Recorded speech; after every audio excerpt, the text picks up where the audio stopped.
di waktu zuhur ini kita sudah bisa bersama-sama melaksanakan sholat berjamaah, dan saya yakin bahwa dengan berjamaah Allah senantiasa akan menjadikan kita adalah sebagai makhluk-makhluk pilihannya, yakni orang-orang yang disayangi dan dicintai Allah Subhanahu wa Ta'ala. Semoga Allah menjadikan kita semua adalah bagian dari hamba-hamba yang saleh dan salihah. Amin ya rabbal alamin. Bapak dan Ibu rahimakumullah, insyaallah pada kajian siang hari ini saya akan ambil satu tema, resep kehidupan menuju kepada sebuah ketenangan. Salah satu tujuan daripada hidup seseorang itu atau hidup manusia itu adalah Rabbana atina fid dunya hasanah. Ya Allah, berikanlah kepada kami kebahagiaan di dunia, dan berikan pula kepada kami kebahagiaan di akhirat. Menurut Imam Al-Ghazali, yang di ukuran kebahagiaan dunia itu adalah at-ta'ani, yakni ketenangan. Jadi bukan kesenangan, tapi ketenangan. Karena orang yang senang belum tentu tenang, tapi orang yang tenang insya Allah hidupnya akan senang. Karena kalau kesenangan lebih cenderung kepada emosi, nafsu, dan secara fisik. Tapi kalau ketenangan lebih cenderung kepada jiwa dan hati kita. Nah, maka orang yang bahagia itu adalah orang yang tenang.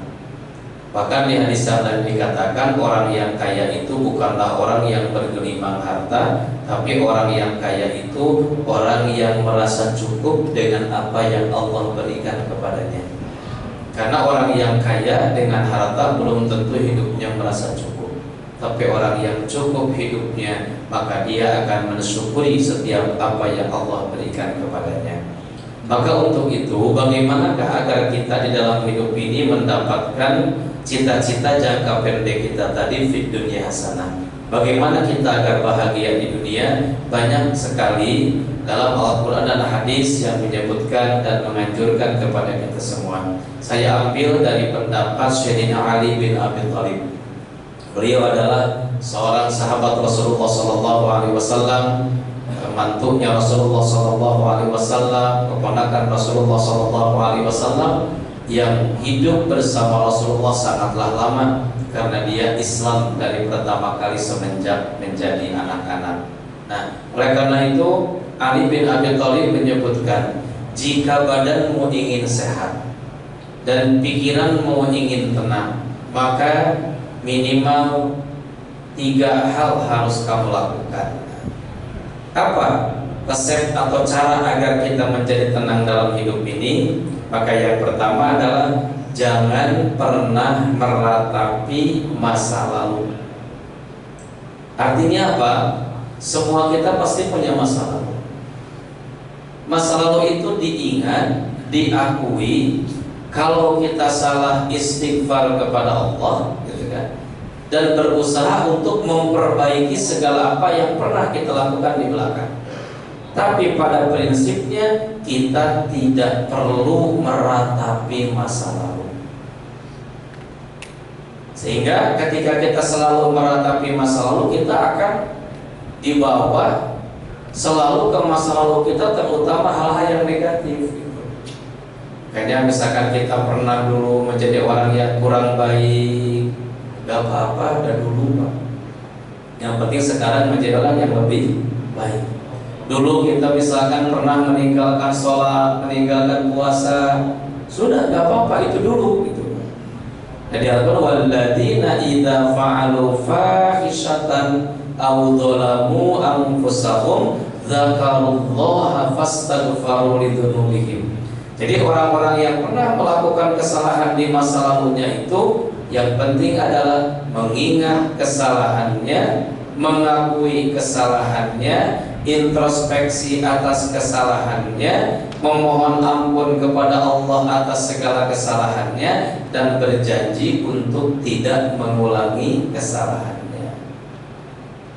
Di sini Allah Subhanahu wa taala mengingatkan pula di surat Al-Imran 145, wa ma kana li nafsin an tamuta illa bi idznillah kitaban muajjala Wa may yurid thawabad dunya nu'tihi minha wa may yurid thawabal akhirah nu'tihi minha wa sanajzis syakirin. Dan setiap yang bernyawa tidak akan mati kecuali dengan izin Allah.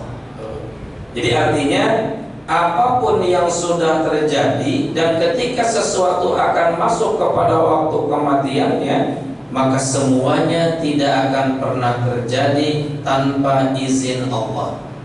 Maka apapun yang pernah kita lakukan di masa lalu, baik itu kebaikan ataupun keburukan, pada hakikatnya semuanya atas izin Allah, atas kehendak Allah. Jadi kalau kita dulu misalkan ya tadi kurang baik, gak masalah. Gak perlu kita ratapi, sudah yang sudah. Jangan suka mengungkit-ungkit masa lalu kita. Jangan pernah kita mengungkit-ungkit lagi keburukan yang pernah kita lakukan. Ini biasanya kadang-kadang kan kebanyakan ibu-ibu nih Pak ya. Ibu-ibu yang suka kadang-kadang secara memorinya sejarahnya ke belakang panjang, yang kadang-kadang keburukan masa lalu kita pun terungkit kembali gitu ya, diungkit kembali, bapak teh pernah gini, ya gak apa-apa. Nah kalau kita menghadapi misalkan kebetulan misalkan istri kita seperti itu, ya kita harus paham itulah perempuan. Laki-laki itu paling tidak suka mengungkit masa lalu, tapi kalau perempuan itu paling senang mengungkit masa lalu. Padahal bagi kita sudahlah, masa lalu sudah. Dulu saya tidak benar, sekarang jadi orang baik, alhamdulillah. Dulu pernah kita misalkan berbuat zalim, sekarang alhamdulillah lebih baik. Maka masa lalu itu biarlah berlalu. Jadikan cermin untuk menuju masa depan yang lebih baik, karena kebahagiaan itu di depan bukan di belakang. Yang kita cari itu adalah akhir, bukan awal. Manusia itu yang paling penting adalah husnul khatimah, bukan husnul bidayah. Yang paling penting itu bukan baik di awal, tapi baik di akhir. Makanya manusia itu kan ada kategorinya, ada manusia yang paling beruntung, ada manusia yang beruntung. Siapakah yang paling beruntung? Orang yang mengawali hidupnya dengan baik, mengakhirinya pun dengan baik. Contohnya Sayyidina Ali karramallahu wajhah. Sayyidina Ali dari mulai kanak-kanak bersama Rasulullah, terus bersama Rasulullah, akhirnya dialah orang yang paling muda yang pertama kali masuk Islam, dibimbing oleh Nabi, sehingga Nabi sempat menunjukkan bahwa jika ilmu itu segudang, maka kuncinya adalah Ali bin Abi Thalib. Dan Ali pun berakhir dalam keadaan baik. Itu disebut orang yang paling beruntung.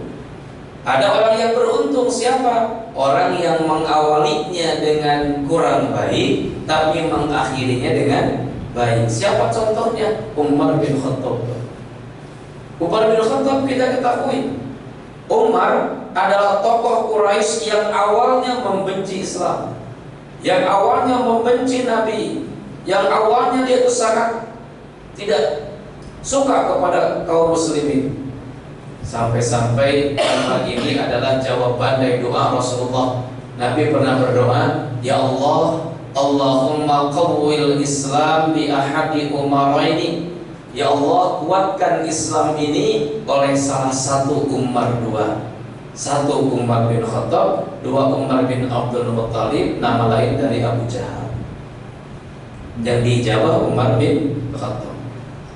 Berapa banyak kaum muslimin, mohon maaf, yang wafat di tangan Umar bin Khattab sebelum dia masuk Islam. Tapi ketika Umar bin Khattab menyadari, mendapatkan hidayah, masuk agama Islam bukan di usia yang masih muda, maka Umar bin Khattab kemudian menjadikan dia posisinya menjadi orang yang selalu mengingat segala kesalahannya, berusaha beristighfar, bertaubat atas segala kesalahannya. Dan akhirnya Umar bin Khattab salah satu sahabat Rasulullah SAW yang mendapatkan posisi yang terbaik, yakni surga Allah Subhanahu wa taala. Bahkan makamnya pun berada di makam, di samping makam Rasulullah SAW. Nah, jadi Bapak Ibu rahimakumullah, yang pertama di sini Allah menyebutkan ya, sebagai ketetapan yang telah ditentukan waktunya. Ya, semuanya telah diatur oleh Allah. Ya, kita itu kalau istilah kita dalam perbuatan itu ada sutradaranya, ada aktornya, ada skenarionya. Siapa saudara kita? Allah. Maka ketika kita di usia 4 bulan dalam kandungan ibu, itu sudah disiapkan skenario kehidupan kita. Makanya apapun yang kita lakukan itu sudah ada skenarionya, tinggal ngikutin aja, gitu, ngikutin. Maka dalam bahasa tauhid disebut qada. Jadi qada itu ketetapan Allah di azali yang telah disiapkan untuk seorang hambanya, itu namanya qada. Dan apa yang sudah terjadi namanya qadar atau takdir. Maka qada masih bisa berubah, tapi qadar tidak bisa berubah.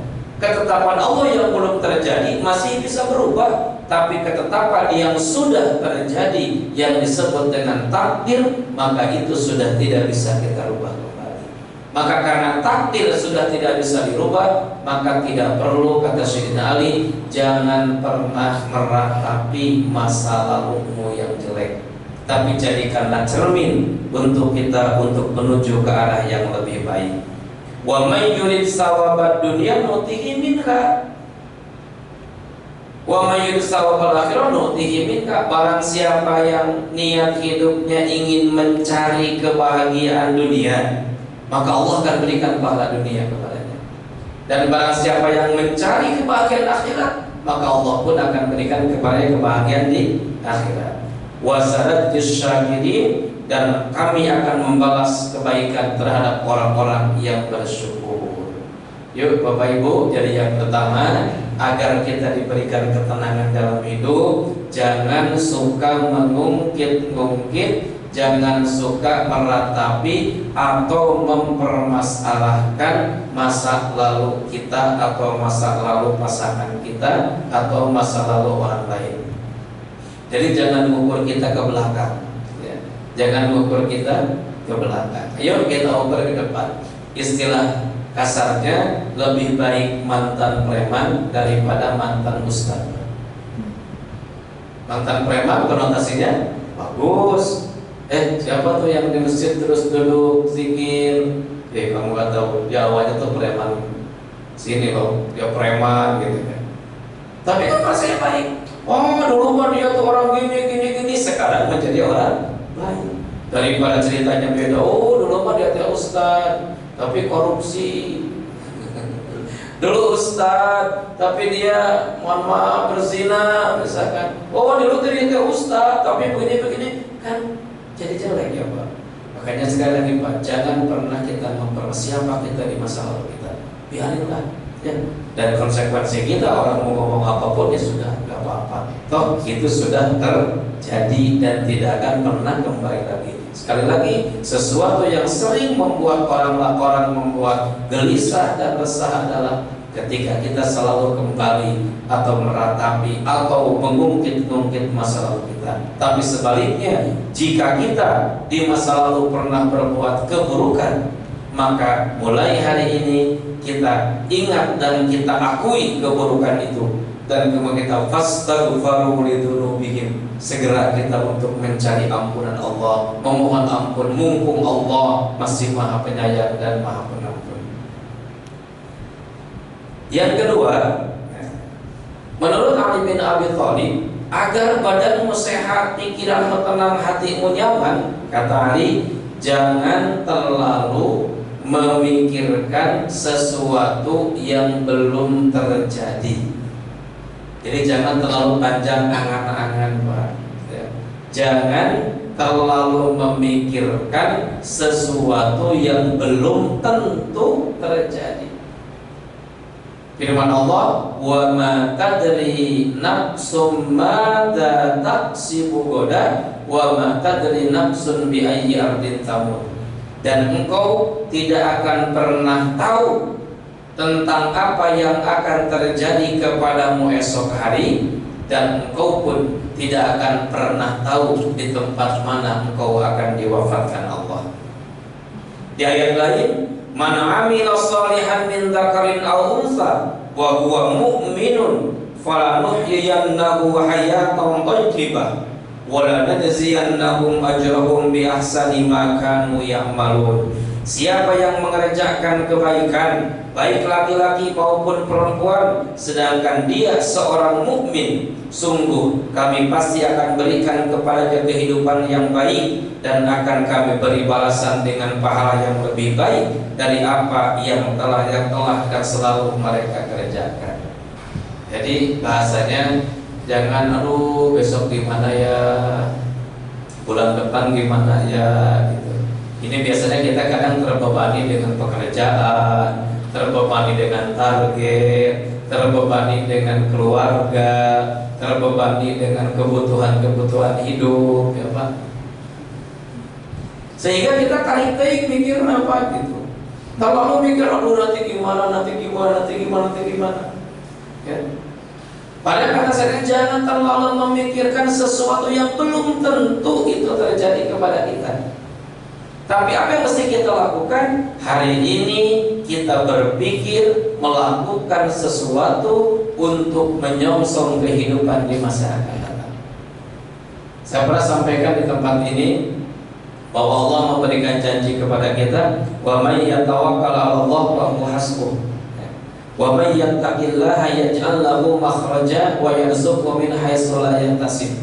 Barang siapa yang bertakwa kepadaku, kata Allah, maka aku akan berikan kepada solusi dari masalah hidupnya, dan aku berikan rezeki dari arah yang tidak diduga. Wa may yatawakkal fa huwa hasbuh. Barang siapa yang bertawakal kepadaku, aku cukupkan kehidupannya.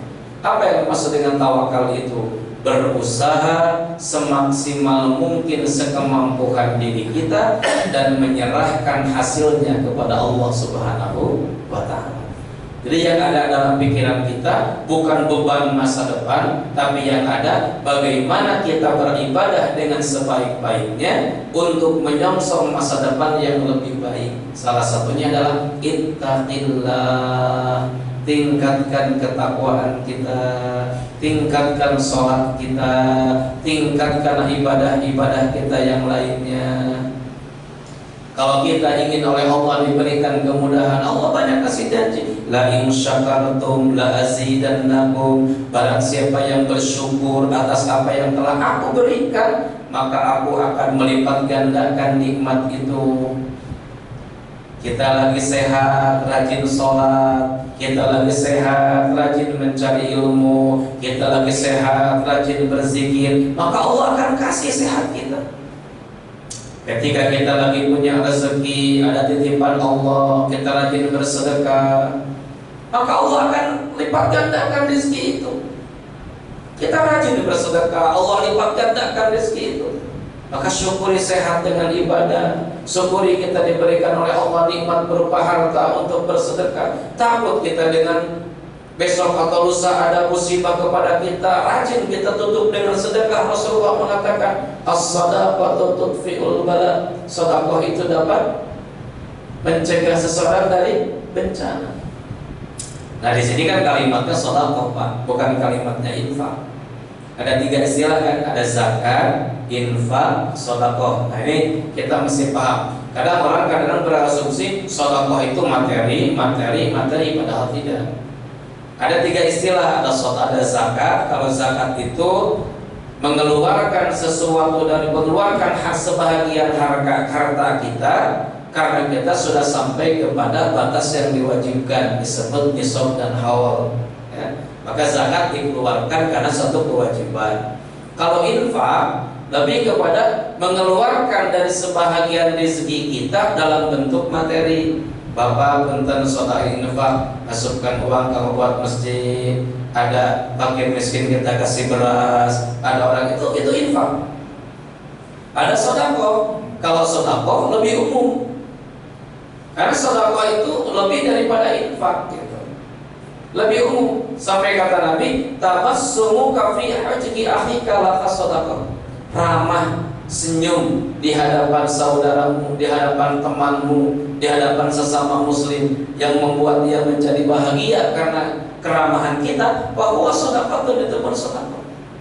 Bapak sekarang bekerja niatnya karena Allah, Tiap bulan kita dapat gaji kita diserahkan kepada istri kita. Maka sedekah yang terbaik daripada seorang suami adalah memberikan nafkah untuk istri dan anak-anaknya. Itu sedekah, Pak.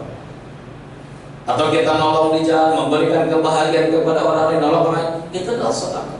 Maka katakan di sini, yang penting bagi kita bagaimana tiap hari kita bersedekah. Apa? Salah satunya agar kita tercegah dari musibah, tercegah dari bencana, tercegah dari malapetaka. Maka bukan kita memikirkan apa yang akan terjadinya gitu. Tapi yang kita pikirkan bagaimana kita mencari cara, mencari jalan untuk apa yang kita harapkan di masa depan itu lebih baik. Rizki itu gak perlu dipikirkan, tapi yang penting kita jemputkan gitu. Bagaimana menjemputnya? Banyak. Salah satunya kan silaturahim, menjemput rizki, ya. Sholat duha menjemput rizki, sedekah pun menjemput rizki, selalu bersyukur menjemput rizki. Jadi kita pikirkan itu aktivitas kita atau ibadah yang kita lakukan untuk memancing, ya, memancing atau untuk meminta kepada Allah agar diberikan kita masa depan yang lebih baik, Pak. Jadi ittaqillah, Allah janji gitu kan. Yang penting mah bagaimana cara mengabdikan diri kepada Allah. Maka punten Bapak Ibu, niatkan setiap aktivitas itu kita adalah ibadah. Bapak berangkat dari rumah itu 24 jam kita bisa ibadah, Pak. Berangkat dari rumah bismillahirrahmanirrahim, la haula wala quwata illa billah, kita sudah beribadah. Bapak bekerja di kantor, diniatkan untuk mencari nafkah untuk keluarga kita adalah ibadah. Datang pada waktu zuhur berjamaah kita baik ibadah. Datang waktu asar kita beribadah. Pulangnya kita dari kantor sampai ke rumah pun adalah ibadah. Maghrib isya kita berjamaah, kita kumpul keluarga adalah ibadah. Maka ketika orang banyak melakukan ibadah, maka kata Nabi, as-sa'adatu yutawallatu bil ridha, war ridha yutawallatu bil ibadah. Kebahagiaan itu lahir dari sebuah keridhaan, dan keridhaan itu lahir dari sebuah pengabdian, yakni ibadah. Ketika ibadah kita baik, maka insya Allah kita akan mendapatkan ridho dari Allah. Ketika Allah ridho, apapun yang kita butuhkan pasti akan Allah berikan. Makanya konsep tauhidnya, Allah akan mencukupi kebutuhan hambanya, bukan mencukupi keinginan hambanya. Maka Bapak Ibu, kalau itu urusannya kebutuhan, sekarang ada musim masuk sekolah, ya. Aduh, kadang-kadang kan bagi sebagian orang itu bukan hal yang ringan. Masuk sekolah sudah berapa, mending kalau anaknya 1 atau 2. Saya di pondok yatim, Pak, ngurus anak-anak yatim. Sekarang yang masuk sekolah, masuk SMP 10 orang, Pak. Kalau berbicara hitung-hitungan matematika, 1 orang rata-rata butuh biaya 1,5 juta. Kan kali 10 orang jadi 15 juta, Pak. Kalau kita berbicara secara matematika, aduh dari mana, bagaimana? Saya mah insya Allah mangga, ada Allah yang maha tahu. Tidak semata-mata Allah datangkan anak yatim ke pondok saya, tidak semata orang titipkan ke pondok saya, kalau Allah tidak menyiapkan rizkinya di tempat ini. Maka yang paling penting konsepnya, yuk dekatkan diri kepada Allah, yuk minta kepada Allah. Ayo, Allah pasti kasih solusi. Apa aja solusinya? Kan solusi itu tidak harus selalu dalam bentuk uang, ya Pak. Alhamdulillah, Pak, saya bayar 15 juta ini. Iya kan Bapak, 10 orang ini. Ya jadi gimana? Nah, ada solusi, alhamdulillah. Bolehlah untuk Bapak mah bisa dicicil. Itu kan solusi, Pak, ya. Bisa dicicil. Ya itu kan sebuah solusi. Ya makanya insya Allah yang penting kita betul-betul kepada Allahnya yakin, ibadah kita maksimalkan, ikhtiar kita lakukan, insya Allah Allah pasti memberikan jalan. Wa may yattaqillaha yaj'al lahu makhraja. Maka ibu dan bapak, yang perlu kita pikirkan setiap hari itu bukan hasilnya, tapi apa yang bisa kita lakukan dan apa yang mesti bisa kita kerjakan untuk mencari dan meraih ridho Allah Subhanahu wa taala. Saya logika, bapak bekerja, yang bapak pikirkan bukan berapa gaji di akhir bulan nanti. berapa bonus yang kita dapatkan di akhir bulan nanti. Tapi yang harus selalu pikirkan adalah bagaimana kita meningkatkan kinerja kita, meningkatkan semangat kita, meningkatkan ikhtiar kita agar apa yang ditargetkan itu bisa terlaksana. Urusan bonus dan gaji itu urusan belakangan. Kenapa? Karena kita yakin kalau kinerjanya baik, kalau amalnya baik, kalau kerjanya baik, maka pasti itu akan kita dapatkan. Apalagi kepada Allah, Pak.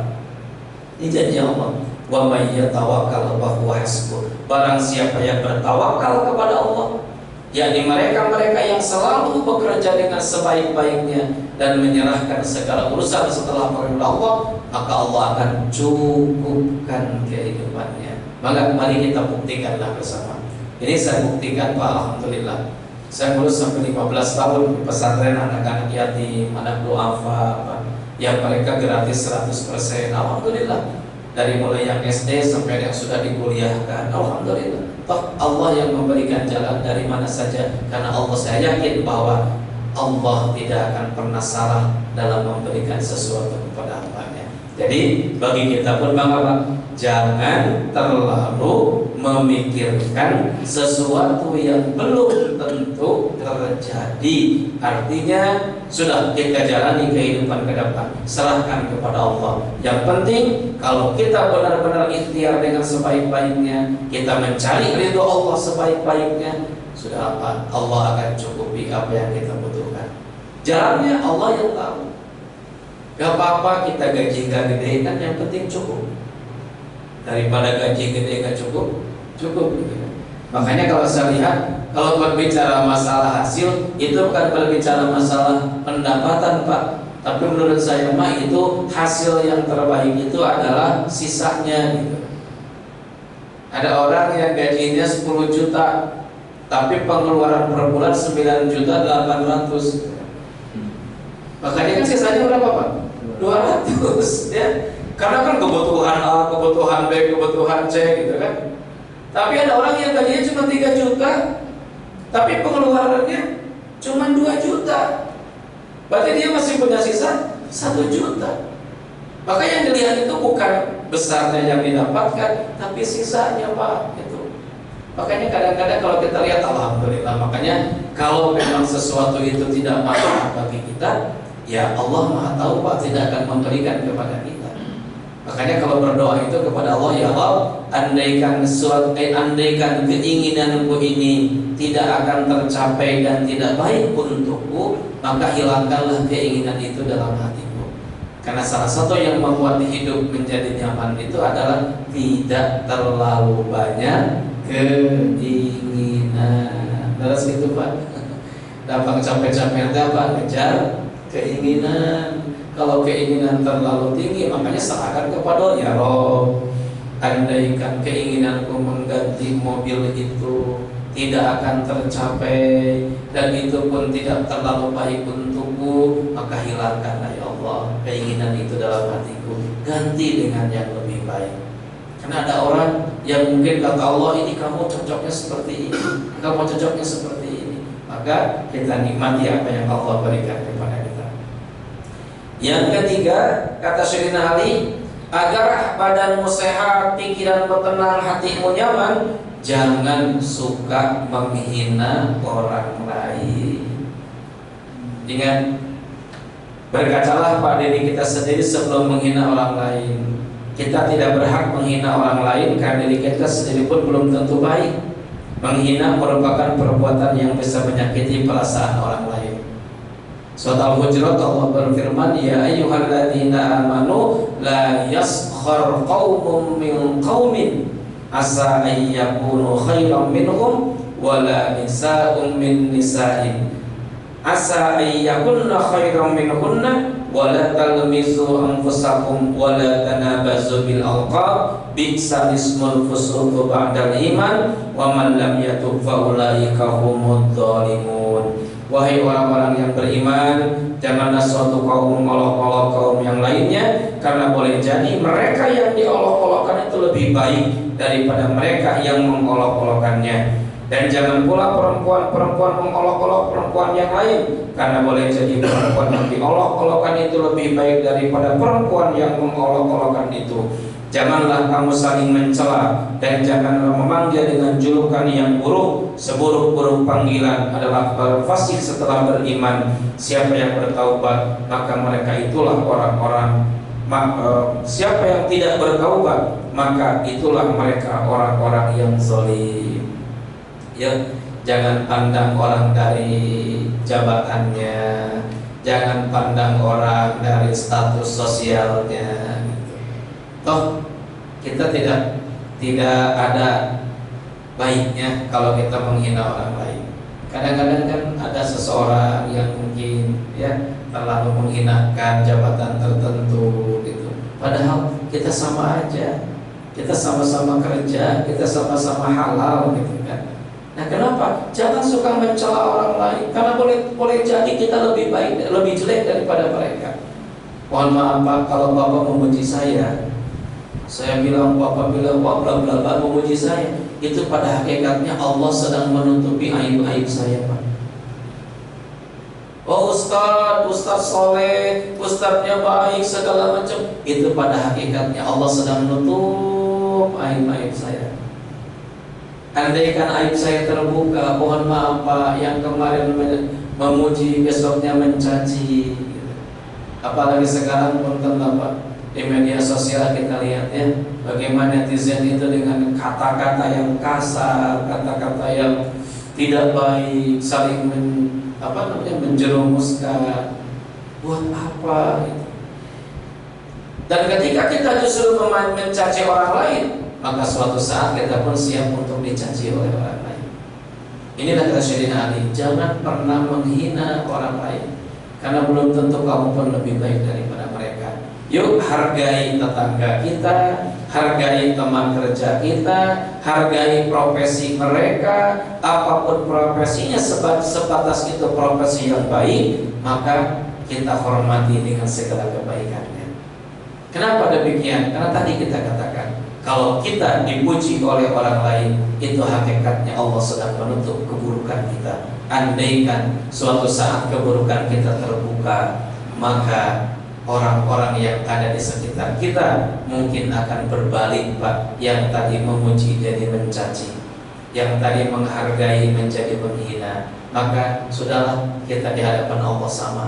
Innallaha la yanzuru ila ajsamikum wa la yanzuru ila amwalikum walakin yanzuru ila qulubikum wa a'malikum. Sesungguhnya Allah tidak akan melihat bentuk tubuhmu, tampan, cantik dan lain sebagainya, dan Allah pun tidak akan pernah melihat harta dan kekayaanmu, orang kaya atau orang miskin. Tapi Allah hanya akan melihat hati dan amal perbuatanmu. Lebih baik kita diakui oleh Allah, dihargai oleh Allah, disayangi oleh Allah, daripada kita hanya dipuja dan dipuji oleh manusia yang kadang-kadang pujian dan penghargaan itu datang sifatnya hanya sementara. Pensiun Bapak orang, belum tentu kita dihargai lagi oleh anak buah Pak. Dulu mau lagi menjabat kan, baik kamu kesini sekarang, oh gertaknya datang. Pas besoknya sudah pensiun, 2 hari berikutnya manggil, kamu anak saya, ya Pak. Kenapa datang? Bapak lupa ya. Apa yang lupa? Kan saya bukan anak buah Bapak lagi sekarang. Kadang-kadang betapa sakitnya kita Pak, kalau kita selalu berharap seperti itu. Baik Bapak Ibu rahimakumullah. Nah, jadi 3 jalan yang saya sampaikan pada kesempatan ini. Jika kita ingin diberikan hati menjadi tenang, pikiran menjadi nyaman, terang, dan badan sehat, kata Sayyidina Ali, minimal sebetulnya 7, 3 aja dulu karena waktu ya. Nah, yang 3 ini, 1, jangan suka meratapi masa lalu, tapi pikirkan, akui kesalahan, perbaiki segala keburukan. Yang kedua, jangan suka memikirkan sesuatu yang belum tentu terjadi, karena apa yang kamu anggap baik belum tentu baik di hadapan Allah, dan apa yang kamu anggap buruk belum tentu pun buruk di hadapan Allah. Dan yang ketiga, hargai orang lain, jangan pernah menghina mereka, apalagi penghinaan itu hanya didasarkan kepada status kehidupannya, masalah pekerjaannya, dan juga mungkin masalah harta dan kekayaannya. Tapi hargai mereka sesama saudara kita, bantu mereka untuk lebih baik. Dan insya Allah, Allah tidak akan melihat dari kita, tidak melihat tampang kita, badan kita, harta kita, pangkat jabatan kita. Tapi yang Allah lihat adalah hati dan amal perbuatan kita. Insya Allah orang yang tawadhu, apalagi dia sebagai seorang pemimpin, akan lebih hebat daripada orang yang tidak pernah tawadhu di hadapan orang lain. Itu saja mungkin Bapak Ibu yang dapat saya sampaikan. Mangga sebelum saya akhiri, mungkin ada beberapa menit ke depan, barangkali ada pertanyaan, kami persilakan. Baik, alhamdulillah kajian hari ini telah kita simak bersama tentang kiat menuju ketenangan hidup. Begitu pada para bapak, ibu yang mau menambahkan atau bertanya, kami persilakan. Mangga Pak, pilih ayat pertama, silakan. Waalaikumsalam warahmatullahi wabarakatuh. Silakan Pak. Mau tanya yang poin 1 Ya. Tidak meratapi Ya. kejadian yang telah kita ketahui bahwa ada firqah ya yang memperingati kematian kebetulan ini putranya Ali bin Abi Thalib ya. Ya. Sedangkan Ali bin Abi Thalib saja melarang untuk meratapi. Ya. Nah itu kan dia meratapi kematian Husain. ya. Nah, kira-kira Ali bin Abi Thalib radhiyallahu anhu itu hidup atau tidak? Terus firqah ini secara akidah termasuk masih Islam atau bukan? Ya, Baik. Ini baik. penting akidah. Terima kasih. Betul nuhun Pak. Ya. Nah makanya kan di sini Pak, dari perbedaan gitu ya, kita mengenal nauzubillah di sini kita melihat mungkin di ranah akidah itu kata Nabi, kelak umatku akan menjadi 73 golongan. Yang satu akan masuk surga, nah yang 72 itu masuk neraka. Walaupun kita tidak bisa mengatakan ini masuk neraka, tidak. Yang jelas dalam akidah tauhid itu ada beberapa cabang Pak.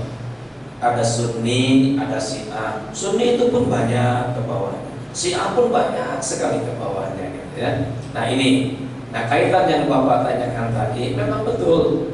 Kalau saya baca-baca dalam kabar tidak boleh meratapi. Nah, tetapi kalangan tertentu, gitu ya, kalangan tertentu yang mereka itu seolah-olah menjadikan sentral, gitu kan, figur yang luar biasa, gitu ya, yang luar biasa. Nah, ini kalau dikatakan apakah mereka itu Islam atau bukan? Saya tidak bisa memvonis Islam atau bukan, gitu kan. Tetapi kalau kita melihat dari beberapa pandangan tauhid, gitu kan, mungkin ada beberapa hal yang berbeda dari sisi keyakinannya sesuai dengan Rasulullah. Contoh misalkan ini, mereka kan selalu yang di Ahlul Bait itu yang dipegang atau yang yang dimuliakan itu hanya satu sahabat, namanya Ali bin Abi Thalib, dan seluruh keluarganya ke bawah. Kenapa mereka mengatakan Ahlul Bait? Keturunan Nabi, Siti Fatimah, suaminya Ali bin Abi Thalib, punya anak Hasan, Husain, Zainal Abidin, Zainab, gitu kan, punya cucunya lagi ke bawah. Maka itulah yang bahkan punten Bapak kalau kita melihat nilai sejarah gitu ya, terjadinya atau berbedanya pendapat dalam golongan itu lebih cenderung kepada faktor politik, faktor kekuasaan. Jadi adanya Ahlul Bait yang mengatakan yang sekarang terkena dengan Syiah, gitu kan, itu mereka ketika terjadinya ketika Rasulullah wafat, ada terjadi kekisruhan di Madinah antara Ansar dan Muhajirin. Tempatnya kurang lebih kalau sekarang di sebelah kanan Masjid Nabawi. Dari rumah Nabi itu kurang lebih 500 meter Pak. Kisruhnya apa? Siapa yang jadi pemimpin sekarang? Siapa yang jadi khalifah? Siapa gitu kan? Kata orang Ansor, dari kamilah. Kata Muhajirin, dari kamilah. Jadi rada berdebat Pak antara Ansor dan Muhajirin. Ini ceritanya kalau kita dari sejarah.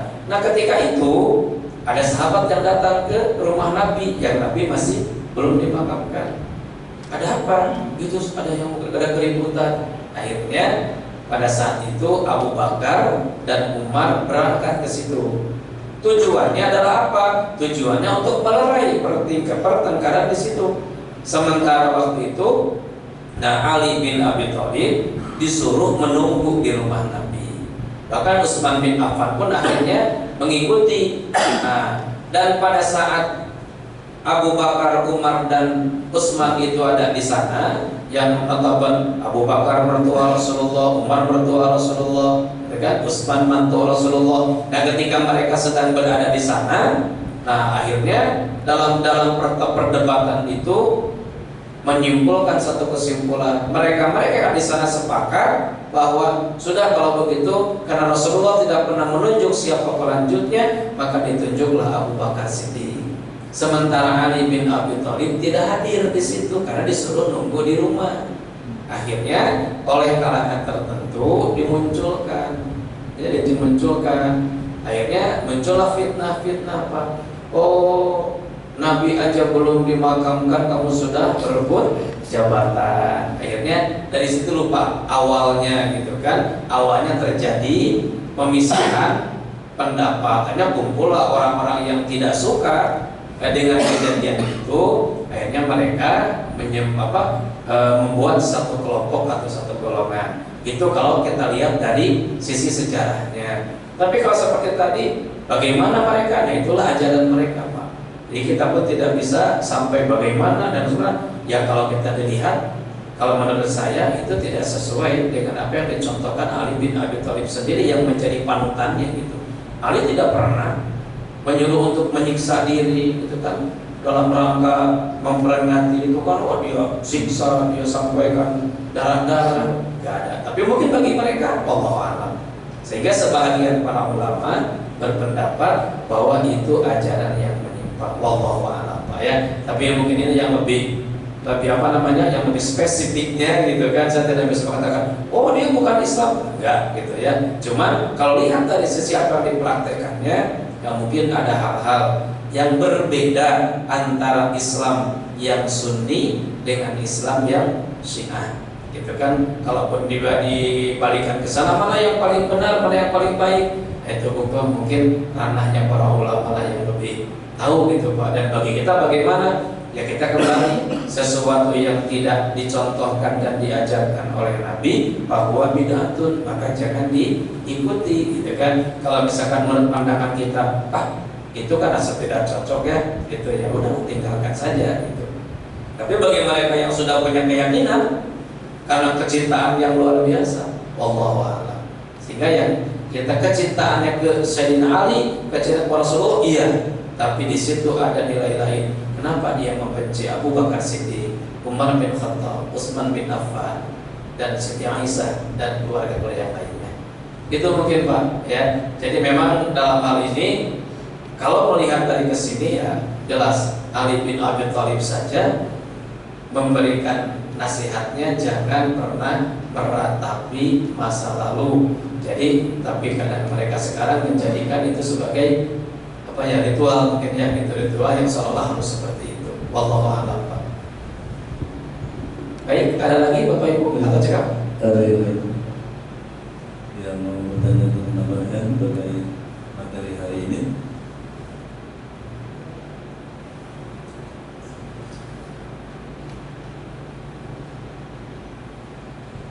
Baik, cukup, tidak ada Bapak Ibu.